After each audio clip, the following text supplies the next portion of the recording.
अस्सलाम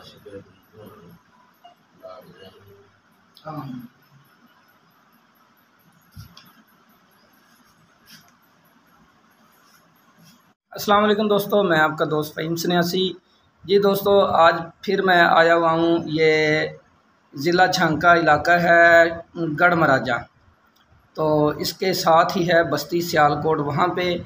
तो ये मेरे साथ मौजूद हैं जी सैयद अक़दस अब्बास शाह साहब।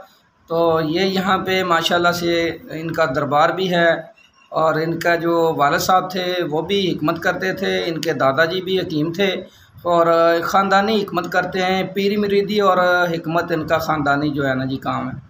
तो अल्हम्दुलिल्लाह से ये भी आज हमारे यूनिफिकेशन का हिस्सा बने हैं और इनके चचा जान मौजूद हैं हमारे साथ जी, ये बैठे हैं।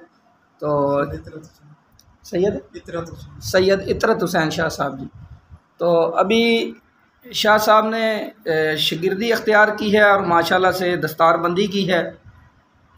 तो आज ये भी हमारी यूनिफिकेशन का हिस्सा बन गए हैं। इंशाल्लाह इनका यहाँ पे मदद चलाने में भी साथ देंगे और अब जो अगला हमारा सेमिनार वर्कशॉप होगी उसमें भी इनको लेके आएंगे। तो इंशाल्लाह इनको भी तैयार करना है ताकि अगला जो हमारा वर्कशॉप हो, सेमिनार हो, उसमें जो है ना ये एक कायाकल्प नुस्खा बना के स्टेज पे उस्तादों में शामिल करके इनको लाएंगे और इंशाल्लाह इनके हाथों से बनवाएंगे। दुआ में याद रखिए। अस्सलाम वालेकुम।